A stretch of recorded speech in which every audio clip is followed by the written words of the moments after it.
Hello everyone, this is CA Jain Ketan from Panoramic Education. आज के इस वीडियो में हम डिस्कस करने वाले हैं सेक्शन 54 की सीरीज, एग्जेम्पशन की series from capital gains direct tax. Yes guys, बहुत सारे स्टूडेंट्स हमारे पास आते हैं, सर कंफ्यूजिंग है बहुत 54 की। हम ऊपर से नीचे तक पूरा सम सॉल्व कर लेते कैपिटल गेन का, बट जब एग्जेम्पशन की बारी आती है कंफ्यूजन हो जाता है, और हर 54 के सेक्शन में कुछ अलग बातें लिखी हुई है। तो उसी को हम आज पूरे डिटेल में समझने वाले हैं, और कुछ क्वेश्चंस के थ्रू हम कंसेप्ट्स को एग्जाम में कैसे अप्लाई करना है वो सीखेंगे। So today we'll understand in detail section 54। First के 54 क्या होता है, तो 54 कब एप्लीकेबल होगा? When it is a sale of property used for residence. Residence purpose, residential purposes के लिए अगर आपने कोई एसेट बाय कर रखा था, वो आपने अभी सेल किया है, तो आप 54 में आ सकते हैं। बट और भी कुछ बातें हैं, जैसे असेसी कौन कौन है जो यहां आ सकते हैं? एक तो एक individual and HUF. Individual HUF can enter this section and exemption का फायदा ले सकते हैं। एलिजिबल एसेट क्या है? Transfer of long term capital asset, एक लॉन्ग टर्म कैपिटल एसेट होना चाहिए, प्लस एक रेसिडेंशियल हाउस प्रॉपर्टी होनी चाहिए। सो रेसिडेंशियल हाउस प्रॉपर्टी जो लॉन्ग टर्म होल्ड कर रखा है एसएससी ने, जो एसएससी इंडिविजुअल या एचयूएफ होना चाहिए, वो इस सेक्शन का बेनिफिट ले सकता है। बट इस सेक्शन का बेनिफिट लेने के लिए उन्हें क्या करना रहेगा? उन्हें कुछ नया परचेज करना रहेगा, राइट? घर में रखे हुए पैसों पे डिडक्शन हम देते नहीं है भाई साहब। हमें डिडक्शन तभी मिलेगा जब एक एसएससी उन प्रोसीड्स का जो उसे मिला है because of sale of earlier asset, उसे इन्वेस्ट करता है। इन्वेस्ट कहां करना है? In a new residential property in India. So एक रेसिडेंशियल प्रॉपर्टी उन्हें बाय करनी रहेगी या कंस्ट्रक्ट करनी रहेगी इंडिया में। ऊपर कहीं भी एलिजिबल एसेट के डेफिनेशन में नहीं लिखा हुआ है कि जो रेसिडेंशियल हाउस प्रॉपर्टी सेल कर रहे हो वो इंडिया में होना चाहिए, बट ये नीचे जरूर लिखा हुआ है कि जो आप नया एसेट बाय करोगे, नई रेसिडेंशियल हाउस प्रॉपर्टी बाय करोगे, वो इंडिया में होनी कंपलसरी है। सो टाइम लिमिट भी आएगी इसके साथ साथ। जैसे ट्रांसफर की डेट है, राइट, उससे एक साल पहले या 2 साल बाद में तक का टाइम लिमिट है to buy a new residential house property in India. और ट्रांसफर डेट से 3 साल आगे का टाइम लिमिट मिलता है इफ आप एसेट कंस्ट्रक्ट कराते हैं। सो कंस्ट्रक्शन के लिए टाइम लिमिट 3 साल का है, बाय करते हो तो 1 year prior to the date of transfer और 2 years after the date of transfer का टाइम लिमिट है। कंस्ट्रक्शन कंप्लीट हो जाना चाहिए विद इन 3 ईयर्स, ये शर्त रखी गई है। So if the conditions are met, आपका क्वांटम ऑफ एग्जेम्पशन क्या हो जाएगा? बहुत सिंपल है। कैपिटल गेन्स जो जनरेट हुआ from the sale of asset और the cost of new asset purchased, which ever is lower. बहुत सिंपल सी बात है। अगर मान लेते हैं आपका 10 लाख का कैपिटल गेन जनरेट हुआ है, राइट, और आप नए एसेट में डालते हैं सिर्फ 7 lakh rupees. So cost of new asset 7 lakh, capital gain generated 10 lakhs, which ever is lower 7 lakh is lower. तो अपने केस में एग्जेम्प्ट अमाउंट कितनी हो जाएगी? 7 लाख, एंड रिमेनिंग 3 lakhs पे क्या पे करना रहेगा? Long term capital gain tax. तो ये इतना सिंपल प्रोसीजर है। एक बार 54 की रीडिंग में वापस आपके आगे लूं तो एलिजिबल एसएससी इंडिविजुअल एचयूएफ ही होना चाहिए। Eligible asset long term capital asset being residential house property. शर्त क्या है? या तो 1 साल ट्रांसफर डेट के पहले, या तो 2 साल आप उसके बाद आपने परचेज किए कोई एसेट, या 3 साल from the date of transfer आपका कंस्ट्रक्शन एसेट का कंप्लीट हो जाता है। उसके बाद आ जाता है कि भाई आपको एक नई हाउस प्रॉपर्टी बाय करनी है इन इंडिया। कैपिटल गेन का एग्जेम्पशन कितना आएगा? तो अमाउंट ऑफ कैपिटल गेन और the cost of new asset which ever is lower, वो आपका अमाउंट एग्जेम्प्ट हो जाएगा। इसमें कुछ और बातें भी है छोटी छोटी। एक नया अमेंडमेंट आया था कुछ टाइम पहले, अगर उसको हम ध्यान में रखते हुए समझने की कोशिश करें तो एक ऑप्शन मिलता है एसएससी को, कब? जब उसका capital gain does not exceed और do not exceed 2 crore rupees. अगर कैपिटल गेन 2 करोड़ को एक्सीड नहीं कर रहा है तो क्या ऑप्शन है उसके पास? कि भाई हमने क्या बोला, एक ही रेसिडेंशियल हाउस प्रॉपर्टी में नया इन्वेस्ट कर सकता है, राइट? बट ये ऑप्शन एक्सरसाइज अगर वो कर रहा है तो वो एक की जगह 2 रेसिडेंशियल हाउस प्रॉपर्टी में अगर इन्वेस्ट कर रहा है तो भी उन्हें डिडक्शन मिल जाएगा। एक सिंपल सा एग्जाम्पल क्रिएट कर लेते हैं, क्यों डरना, राइट। तो मिश्रा जी हैं हमारे, मिश्रा जी के पास एक घर था जो उन्होंने ट्रांसफर किया, करेक्ट। उसको ट्रांसफर करने से उनका कैपिटल गेन जनरेट हुआ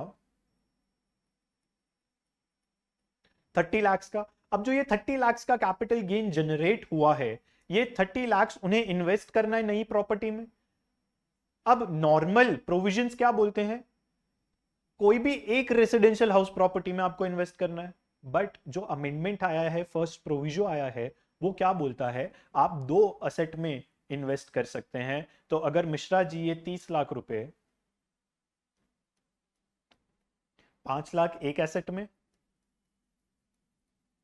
25 लाख दूसरे एसेट में, asset being residential house property in India, वो तो देखो याद रखना ही है अपने को। तो इन दोनों अमाउंट का एग्जेम्पशन मिश्रा जी क्लेम कर सकते हैं। बट इसमें ट्विस्ट है, मिश्रा जी को ऐसे ही हवा में क्लेम नहीं करने मिलेगा। हमने क्या बोला है कि अगर उन्होंने एक बार ये एक्सरसाइज कर लिया, he has exercised the option, he shall not be subsequently entitled to exercise the option for the same or any other assessment year। उस असेसमेंट ईयर या कोई भी और असेसमेंट ईयर में वो ऑप्शन या एक्सरसाइज नहीं कर सकते हैं। तो 2 घर पे एग्जेम्पशन क्लेम करने का ऑप्शन सिर्फ एक बार ही एक्सरसाइज करने मिलेगा। सो ये अपने को ध्यान रखना है जो अमेंडमेंट आया था। दूसरा जो अपने को ध्यान रखना है कि what will be the consequence अगर जो नया एसेट बाय किया है वो असेसी सेल कर देता है before completion of 3 years from the date of purchase और कंस्ट्रक्शन। सो क्या होगा, 3 साल से पहले अगर उसको हमने सेल कर दिया एसेट को, तो जितना भी long term capital gain exempt हुआ था उसको हम क्या करेंगे, कॉस्ट ऑफ एसेट में से रिड्यूस कर देंगे। नीचे देखो एक टेबल बनाया हुआ है, full value of consideration new asset जिसको हमने बिफोर 3 years सेल किया है वो आ गया, ट्रांसफर एक्सपेंसेस जो 48 के अकॉर्डिंग अपन ने पूरा डायग्राम बनाया, नेट सेल कंसिडरेशन आ गया, कॉस्ट ऑफ एक्विजिशन जो हमने नया एसेट में पैसे डाले थे वो हमारा अब कॉस्ट ऑफ एक्विजिशन बन गया। उसमें से क्या माइनस करेंगे, जितना कैपिटल गेन हमने एग्जिम्प्ट उस असेसमेंट ईयर में लिया था उसको सब्ट्रैक्ट करेंगे और वो हमारा कॉस्ट ऑफ एक्विजिशन बन जाएगा। अब अगर ये नया एसेट जो परचेज किया वो भी लॉन्ग टर्म हो गया है तो इंडेक्सेशन की बारी आएगी। तो इंडेक्सेशन भी ऐसे ही होगा, cost of acquisition minus capital gain exempted, फिर उसको इंडेक्स किया जाएगा, cost of improvement if any, और आपका कैलकुलेट हो जाएगा कैपिटल गेन्स। ये पूरी 54 की बातें हुई जिसमें एक स्कीम है जो कि भी बहुत कॉमन है, राइट। अगर 54 में जैसे आपको टाइम लिमिट मिलता है 2 साल या 3 साल after the date of transfer, that is good, आप तब तक कर सकते हो। बट इसमें एक और चीज है, आपको सेंट्रल गवर्नमेंट को या सीबीडीटी को एक अश्योरिटी देनी रहेगी कि आप जितना भी कैपिटल गेन जनरेट हुआ है ना वो आप इन्वेस्ट करने ही वाले हैं, तो ही आप एग्जेम्पशन क्लेम कर सकते हैं, राइट। क्योंकि 2 साल का टाइम है, रिटर्न फाइल करने का टाइम तो पहले हो जाएगा, और आप पहले ही एग्जेम्पशन अगर क्लेम कर लेते हैं और बाद में आप इन्वेस्ट करते ही नहीं है तो क्या, तो इसीलिए हमें एक अश्योरिटी देनी रहेगी असेसिंग ऑफिसर और सीबीडीटी को कि भाई हम इन्वेस्ट करने वाले हैं, रिटर्न फाइलिंग की ड्यू डेट से पहले नहीं कर पाए बट हम फाइल करेंगे ड्यू डेट पे रिटर्न। तब हम एक और चीज करने वाले हैं कि भाई हम सीजीएएस में कैपिटल गेन अकाउंट्स स्कीम में पैसे इन्वेस्ट कर देंगे जितना भी हमें न्यू एसेट को बाय करने में खर्च करना है। सो ये जो डिपॉजिट किया है आपने अकाउंट में उसका रिटर्न ऑफ इनकम के साथ आपको फाइल करना रहेगा प्रूफ, राइट, कि भाई हमने ऐसा डिपॉजिट बना दिया है। एंड अगर आपने उस डिपॉजिट को यूटिलाइज नहीं किया टाइम लिमिट खत्म होने से पहले, कौन सी टाइम लिमिट, 2 साल बाय वाली, 3 साल कंस्ट्रक्शन वाली, if amount so charged is not so deposited is not used, तो वो क्या हो जाएगा, जितना भी अमाउंट अनयूटिलाइज्ड है वो कैपिटल गेन में टैक्स हो जाएगा in the previous year in which the specified period expires. जिस भी प्रीवियस ईयर में वो स्पेसिफाइड टाइम लिमिट कंप्लीट हुआ वो उस साल में टैक्स हो जाएगा। इसका एक क्वेश्चन पूरा ले लेते हैं तो आपको डिटेल में समझ आ जाएगा कि भाई गणित क्या बैठेगी। तो अगर क्वेश्चन की अपन बात करें, सो मिस्टर सार्थक है, ये अग्रीमेंट में है मिस्टर जय कुमार के साथ, राइट। इंस्टीट्यूट का ही पास पेपर का क्वेश्चन नहीं अपन ने उठा लिया है। To sell his residential house located at Kanpur on 16/8/2022 for 1 crore 50 lakh. 1 crore 50 lakh में उन्होंने एसेट सेल किया है मिस्टर जय कुमार को। कुछ बातें बोली गई है कि 20% अकाउंट पे चेक से डेट ऑफ अग्रीमेंट पे ही जमा करा दिया गया था, 60% पोजेशन ऑफ प्रॉपर्टी और बैलेंस रजिस्ट्रेशन के बाद। वो सारी डिटेल्स नॉर्मल है, आपको भी पता ही है क्यों दिया गया है। बताओ बताओ, सोचो सोचो। 50C हिट करने के लिए ये प्रोविजंस दिए गए हैं। पोजेशन की डेट दी हुई है, रजिस्ट्रेशन की डेट दी हुई है, राइट। सो स्टैम्प ड्यूटी हमें डिटरमाइन करना पड़ेगा। तो सबसे पहले चलो, एग्जेम्पशन तो लास्ट में लगता है, पहले नॉर्मल प्रोसीजर में हम ये देख लेते हैं कि भाई net full value of consideration क्या होगा। तो full value of consideration shall be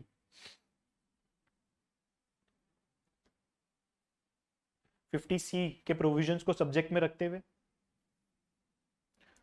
so date of agreement ये थी, उस दिन का वैल्यू क्या था, 1 करोड़ 50 लाख, करेक्ट। और इसी दिन कुछ पेमेंट हो चुका है। तो 50C क्या बोलता है, अगर डेट ऑफ अग्रीमेंट के दिन या उससे पहले कोई भी अमाउंट थ्रू अकाउंट पे चेक, डीडी, ईसीएस ट्रांसफर हुआ है, राइट, तो आप डेट ऑफ अग्रीमेंट का ही एसडीवी लेंगे। तो डेट ऑफ अग्रीमेंट को 20% तो कर ही चुके थे हम।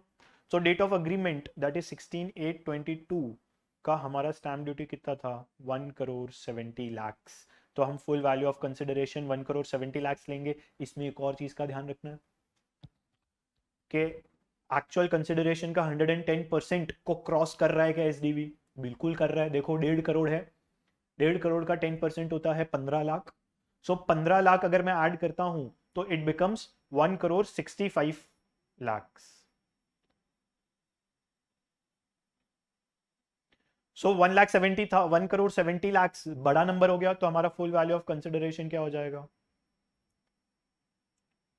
1 crore 70 lakh, correct. Transfer expenses कुछ दिए नहीं गए हैं, तो नेट सेल कंसिडरेशन भी 1 करोड़ 70 लाख हो जाएगा, correct. Index cost of acquisition हमें कैलकुलेट करना है, तो देख लेते हैं ऊपर। मिस्टर सार्थक ने ये प्रॉपर्टी एक्वायर की थी 1/4/2001 को फॉर 30 लाख। तो 30 लाख को इंडेक्स करेंगे, हम 2022-23 की बात कर रहे हैं, तो 331 हमारा इंडेक्स नंबर हो जाएगा। सो 30 लाख इंटू 331 डिवाइडेड बाय 100 अगर अपन करेंगे तो हमें क्या मिल जाएगा, इंडेक्स कॉस्ट ऑफ एक्विजिशन, जो क्या हो जाएगा 99,30,000, करेक्ट। तो हमारा लॉन्ग टर्म कैपिटल गेन कितना आ जाएगा, 70,70,000, राइट। उसके बाद एग्जेम्पशन 54 का लिया है। सो एग्जेम्पशन 54 का कैसे कैलकुलेट हुआ, तो देख लेते हैं। He purchased 2 residential house properties, one in Kanpur for 20 lakhs on 24/3/2023 and another in Delhi for 35 lakhs on 28/5/2023। Simple है। क्या बात हुई थी कि या तो ड्यू डेट ऑफ रिटर्न से पहले पहले आप इन्वेस्ट कर दो नए रेसिडेंशियल हाउस प्रॉपर्टी में, और या तो फिर रिटर्न फाइलिंग तक आप नहीं कर पा रहे हो, तो रिटर्न फाइलिंग की ड्यू डेट से पहले आपको क्या कर देना है, इन्वेस्ट कर देना है कैपिटल गेन्स अकाउंट स्कीम में, राइट। तो इन्होंने तो खरीद ही लिया क्योंकि ड्यू डेट है, इंडिविजुअल है, और हम ये मान लेते हैं कि भाई मान लेते हैं कि ये ऑडिट केस में नहीं है, तो ड्यू डेट क्या हो जाती है, जल्दी जल्दी 31 जुलाई, करेक्ट। तो उससे पहले पहले ही इन्होंने दोनों रेसिडेंशियल हाउस प्रॉपर्टी बाय कर लिए, और दोनों का एग्जेम्पशन मिल सकता है। क्यों, याद करो, हमने ऊपर एक ऑप्शन देखा था कि एसएससी के पास ऑप्शन है, 2 घर वो खरीद सकता है और एग्जेम्पशन क्लेम कर सकता है, but once in the lifetime. तो कोई नहीं, यहां पे तो हम यही मानते हैं कि ये एक्सरसाइज कर लेंगे। 20 लाख एक घर में लगाए थे, 35 लाख एक घर में लगाए थे, दोनों इन इंडिया है। इंश्योर कर लेना क्वेश्चन में कहीं इंडिया के बाहर खरीदा है तो एग्जेम्पशन मिलेगा नहीं। तो 54 में हम क्या करेंगे, दो एग्जेम्पशन दे देंगे, एक दे देंगे 30 लाख का,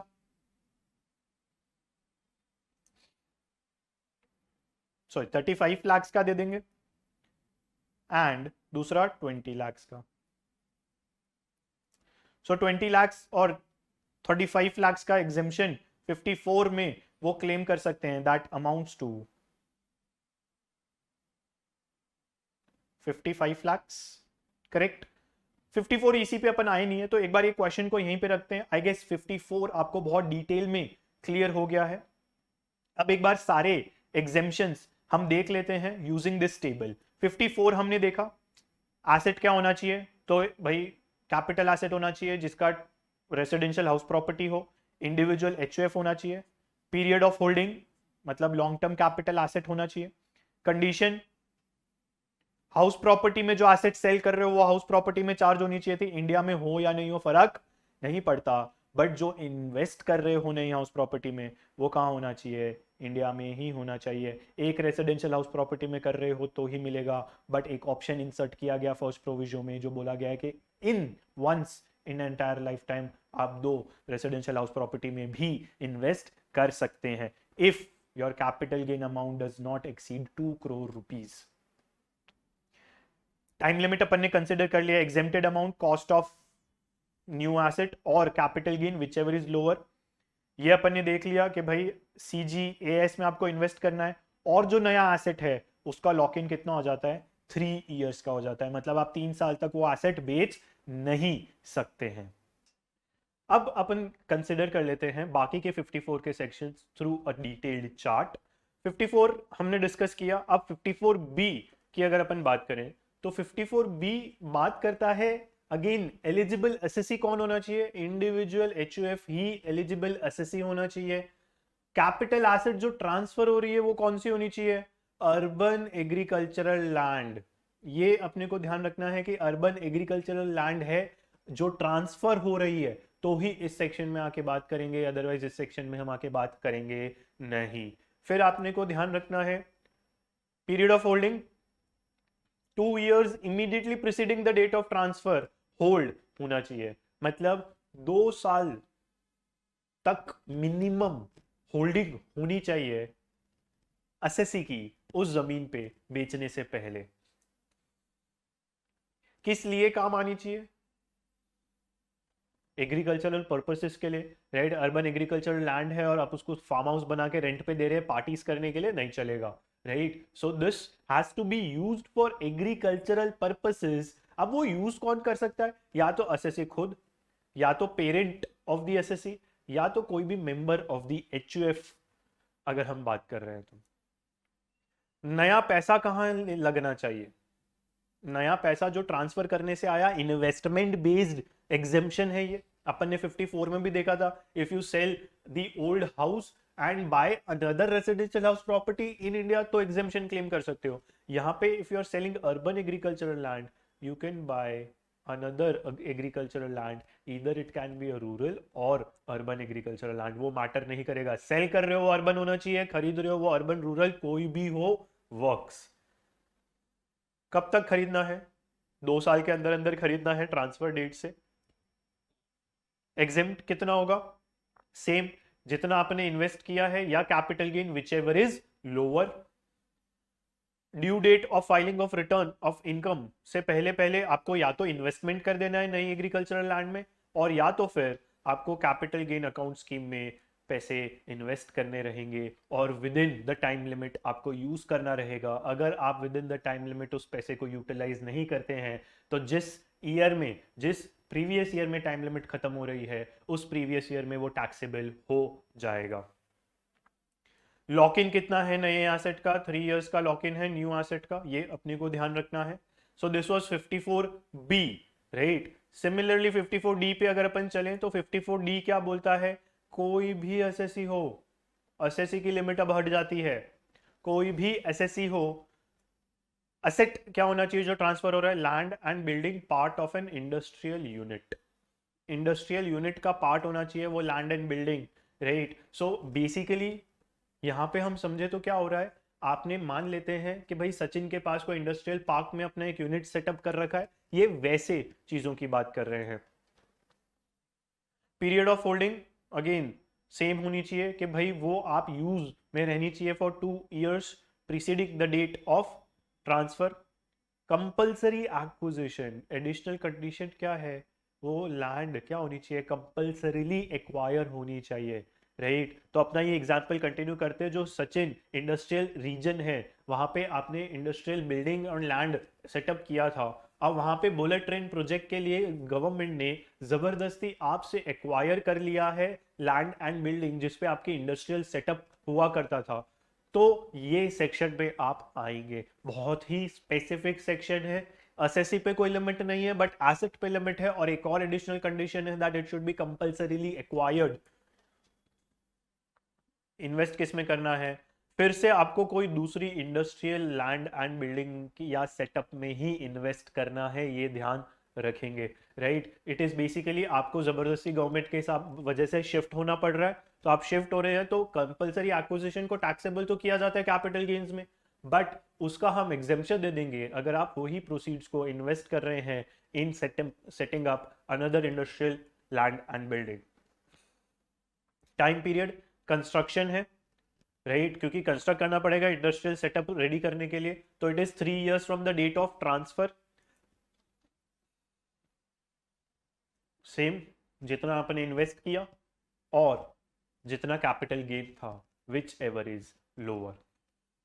इसमें भी CGAS की सेम लिमिट हिट होती है कि due date of return of income file करने से पहले आप या तो इन्वेस्टमेंट कर दो नई इंडस्ट्रियल लैंड एंड बिल्डिंग में, या तो फिर आपको CGAS में इन्वेस्ट करने रहेंगे। Lock in the gain 3 years की आ जाएगी, ठीक है। सो 54, 54B, 54D बहुत ही स्मूथ रनिंग सेक्शंस है, बहुत सिंपलीफाई करके बताया गया है।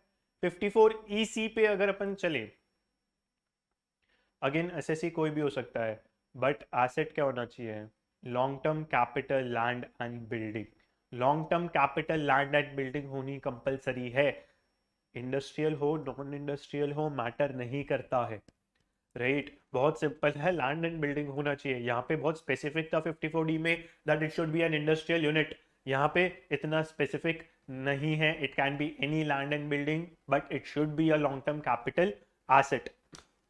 कोई एडिशनल कंडीशन नहीं है, आपको बस अपने पैसे कहाँ इन्वेस्ट करने हैं, NHAI या RECL या कोई भी और authorised government long term bonds है उसमें आपको इन्वेस्ट करना है। 5 years के रिडीमेबल बॉन्ड्स इशू करते हैं ये डिपार्टमेंट्स, राइट। आपका होल्डिंग पीरियड इसमें 5 साल का हो जाता है, आप 5 साल से पहले इसमें लगाए हुए पैसों को यूज नहीं कर सकते हैं। कब तक आपको इन्वेस्ट कर देना है, 6 months, 6 months से पहले पहले from the date of transfer आपको पैसे इन्वेस्ट कर देने हैं।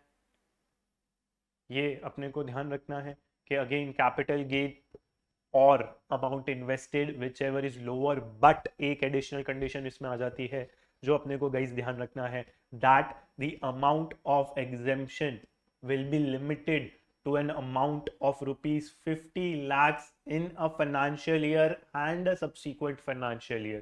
ये चीज का डिटेल में ध्यान रखें कि 50 लाख से ऊपर भले आपने बॉन्ड्स में इन्वेस्ट कर दिया है, भले आपका कैपिटल गेन भी 50 लाख से ऊपर है, बट आपको एग्जेम्पशन सिर्फ 50 लाख तक ही मिलेगा, उससे ऊपर नहीं मिलेगा। ये अपने को ध्यान रखना है, current financial year and subsequent financial year दोनों का मिला के 50 लाख होना चाहिए। नेक्स्ट अपन चलते हैं 54EE जो अभी इतना ज्यादा रेलेवेंट नहीं है, बिकॉज इन्वेस्टमेंट कब होना चाहिए था, 1419 से पहले इन्वेस्टमेंट होना चाहिए था। बाकी पूरा 54EC जैसा ही ये साउंड करता है, बट क्योंकि ये बहुत स्पेसिफिक टाइम पीरियड के लिए आया था, ये अभी इतना रेलेवेंस रखता नहीं है। 54F पे चलते हैं। 54F is also again important because this is the second most used section to claim exemption, right, after section 54, because ये again किसको specifically matter करता है, जो इंडिविजुअल HUF है SSC उसको मैटर करता है। एसेट क्या होना चाहिए, एसेट कोई भी होगा चलेगा, बट रेसिडेंशियल हाउस प्रॉपर्टी नहीं होनी चाहिए। 54 में क्या बोला था, जो ट्रांसफर कर रहे हो वो एसेट क्या होना चाहिए, रेसिडेंशियल हाउस प्रॉपर्टी। यहाँ क्या बोल रहे हो, कोई भी एसेट चलेगा, रेसिडेंशियल हाउस प्रॉपर्टी नहीं होनी चाहिए। सो म्यूचुअली एक्सक्लूसिव हो गए। 54 का एग्जेम्पशन क्लेम कर रहे हो तो 54F नहीं कर सकते, अगर 54F कर रहे हो तो 54 की बात नहीं आएगी, तो म्यूचुअली एक्सक्लूसिव हो गए। और इसीलिए यही दो बहुत ज्यादा यूज होते हैं, या तो आप घर बेचोगे या तो कोई और आप एसेट बेच के घर खरीदोगे, राइट। सो ये अपने को ध्यान रखना है। बट एसेट क्या होना चाहिए, लॉन्ग टर्म कैपिटल एसेट होना चाहिए, कोई भी हो सकता है रेसिडेंशियल हाउस प्रॉपर्टी के अलावा। शर्त एक बहुत अच्छी वाली है। शर्त क्या है इसमें, कि जो असेसी होना चाहिए ना, उसकी ओनरशिप में मैक्सिमम एक घर होना चाहिए as on the date of transfer, right. As on the date of transfer कोई इंडिविजुअल एचयूएफ अगर एक से ज्यादा घर ओन करता है तो वो ये सेक्शन का बेनिफिट नहीं ले सकता है। इतना अपने को ध्यान रखना है कि भाई ज्यादा से ज्यादा वो एक घर या फिर जीरो घर का ओनर होना चाहिए। इन्वेस्ट किस में करने नए पैसे, एक residential house property in India by करनी रहेगी आपको, तो इस सेक्शन के बाद टोटल दो हो सकते हैं, राइट। बट इस सेक्शन के बाद टोटल तीन नहीं हो सकते हैं। टाइम लिमिट सेम है 54 वाली ही, कि भाई एक साल from the date of transfer, पहले एक साल या बाद में 2 साल, कंस्ट्रक्शन है तो बाद में 3 साल, सेम टाइम लिमिट है, नथिंग न्यू। एक चीज का जो ट्विस्ट आया है वो ध्यान रखना है। अभी तक अपन ने क्या देखा, अमाउंट इन्वेस्टेड और capital gain which ever is lower. यहाँ पे बाजी पलट जाती है, यहाँ पे ऐसा नहीं है। यहाँ पे इन्वेस्टमेंट पे आपको एक क्राइटेरिया दिया गया है तो ही कैपिटल गेन एग्जेम्प्ट मिलेगा। क्या क्राइटेरिया है, एक सिंपल सा एग्जाम्पल ले लेते हैं।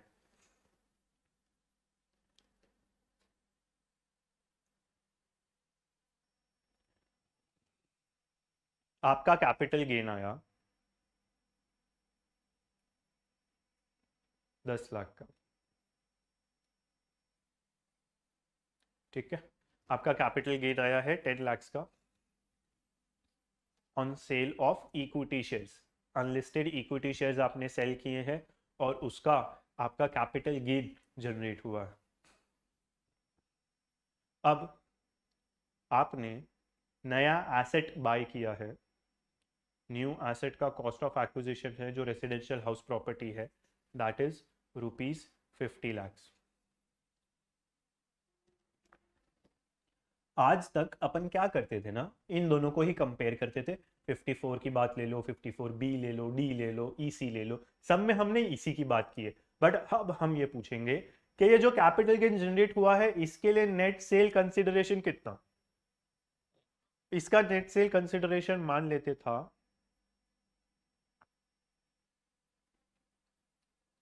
1 CR, राइट। तो 1 करोड़ का नेट सेल कंसिडरेशन था, 10 लाख का कैपिटल गेन था, आप इन्वेस्ट 50 लाख की है। तो एक रेशियो सेट होगा कि capital gain into amount invested into the new asset divided by net sale consideration.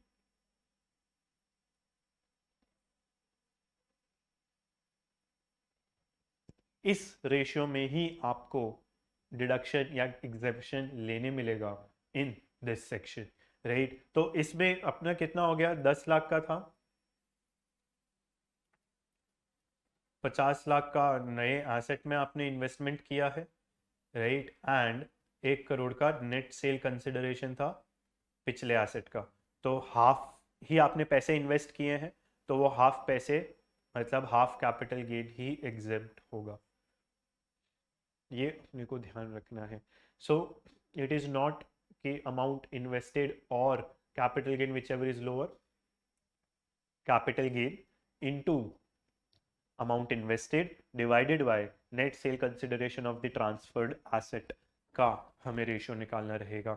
उतना हम क्या करेंगे, बेसिकली एग्जेम्पशन क्लेम कर सकते हैं।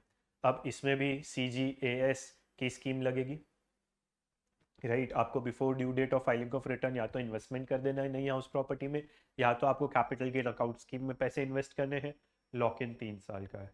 दिस इज हाउ 54 का सीरीज वर्क्स गाइज। ये मैं PDF अटैच कर दूंगा नीचे लिंक में, आप बिल्कुल इसको गो थ्रू करें, अच्छे से आपका पूरा सेक्शन क्लियर हो जाएगा, 54 की सीरीज क्लियर हो जाएगी कि कब एग्जेम्पशन कैसे हम ले सकते हैं। अब एक अपना सम बीच में रहा था, इसमें थे हम कि भाई उन्होंने 30 लाख डिपॉजिट किए NHAI के बॉन्ड्स में, अपना कैपिटल गेन यहाँ निकाला हुआ है, राइट। 70,70,000 का कैपिटल गेन आया था, जिसमें से 54 के अंदर एग्जेम्पशन अपन ने 55 लाख का दिया था।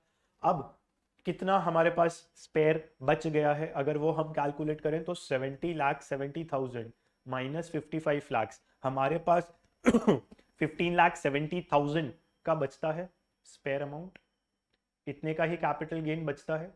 तो हम अब इतने का कैपिटल गेन क्या कर सकते हैं, एग्जेप्ट करने के लिए 54 EC में भी इन्वेस्ट किया है असेसी ने। अब 54 EC में उन्होंने इन्वेस्ट किया है 30 lakh, right, but capital gain तो इतने का ही है, तो एग्जेप्शन सिर्फ विचएवर इज लोअर वाला रूल लगाएंगे, कैपिटल गेन और amount invested whichever is lower. Amount invested 30 lakh है, कैपिटल गेन स्पेयर है 15,70,000, तो हमें नेट मिल जाएगा, लॉन्ग टर्म कैपिटल गेन नील हो जाएगा। ये अपने को बातें ध्यान रखनी रहेगी, right. So this is how 54 EC साथ में क्लब करके भी पूछा जा सकता है एग्जाम में, अपने को ध्यान रखना है। अब एक 54F का सम देख लेते हैं। हमारे पास है जुनेजा जी, जिन्होंने 1500 shares non listed shares buy किए RL लिमिटेड में ऑन December 26, 2001 फॉर 4,50,000। ये सिंपल है इतना तो। फिर वो 1500 शेयर सेल करते हैं 14/20/23 में, जनवरी 14/20/23, मतलब हमें असेसमेंट ईयर 23-24 की बातें करनी है। कितने में बेचते हैं, तो इसको अपन एक यहाँ पे मिसप्रिंट है, 3,000 कर देते हैं, right. And he owns one residential house property, ठीक है। He purchases another residential house property on so and so date, ठीक है। बहुत सिंपल है, राइट। क्या सिंपल है कि भाई हमें बोला गया है कि रेसिडेंशियल एक प्रॉपर्टी थी उनके पास ऑलरेडी, तो एक तो वो रख ही सकते हैं 54 के अकॉर्डिंग। अब उन्होंने एक और बाय कर ली, तो आफ्टर टेकिंग 54F दो हो सकते हैं। सो इनका हम कैपिटल गेन कैलकुलेट कर लेते हैं। Net sale consideration will be 1500 into 3,000, that will amount to 45 lakhs, right। Transfer expenses nil है, तो हमारा नेट सेल कंसिडरेशन भी 45 लाख हो जाएगा। इंडेक्स्ड कॉस्ट ऑफ एक्विजिशन निकाल लेंगे हम, 4,50,000 के कॉस्ट ऑफ एक्विजिशन था, उसको इंटू 331 डिवाइडेड बाय 100 करेंगे, इंडेक्स करेंगे, अनलिस्टेड शेयर्स है इंडेक्स होते हैं, तो हमारा कॉस्ट ऑफ एक्विजिशन हो जाएगा 14,89,500, राइट। एंड उसके बाद लॉन्ग टर्म कैपिटल गेन हमारा आ गया 30,10,500। 54F का एग्जेम्पशन निकालना है, तो मैंने क्या बताया था, into capital gain into amount invested, कितना इन्वेस्ट किया है उन्होंने, ऊपर देख लेते हैं। 43,50,000 का उन्होंने एक और घर खरीदा है,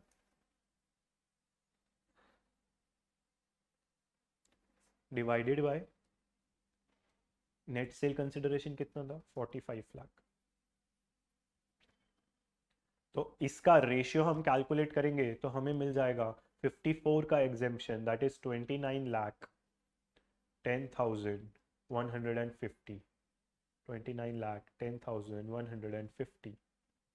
तो हमारा long term taxable capital gain आ जाएगा 1,03,50, राइट। अब इसमें एक बात का ध्यान रखना कि यहाँ पे डाउट आ सकता है आपको कि सर ये वाली अमाउंट नेट सेल कंसिडरेशन से बड़ी हुई तो ज्यादा एग्जेम्पशन मिलेगा क्या, नहीं, right. Exemption will be the amount up to the amount of capital gain, right. या तो ज्यादा से ज्यादा आपको पूरा कैपिटल गेन मिल जाएगा अगर अमाउंट इन्वेस्टेड सेम है या ज्यादा है, राइट। बट अगर अमाउंट इन्वेस्टेड कम है तो उस रेशियो में मिलेगा, ये अपने को ध्यान रखना है। सो इसमें एक और बात का ध्यान रखना है 54F में कि असेसी को हमने एक घर ओन करने की परमिशन दी है और एक और घर वो कंस्ट्रक्ट या परचेज करवा सकते हैं to claim the exemption. But if the assessee within a period of 2 years from the date of transfer purchases a third residential house property, or within 3 years from the date of transfer constructs another residential house property, तो ये exemption revoke हो जाएगा और जितना भी exemption यहाँ पे मिला है उसे reverse कर दिया जाएगा। ये इतनी बातों का हमें ध्यान रखना है एंड आई होप बहुत डिटेल पे क्लियर हो गए होंगे आपके सारे डाउट्स एग्जेम्पशंस को लेके। ये चार्ट बहुत ज़्यादा ज़रूरी है, हम इसको लिंक कर देंगे in the description box below. Do check it out and बहुत अच्छे से रिविजन करना है। ऑल द वेरी बेस्ट सबको, happy learning, have a great day.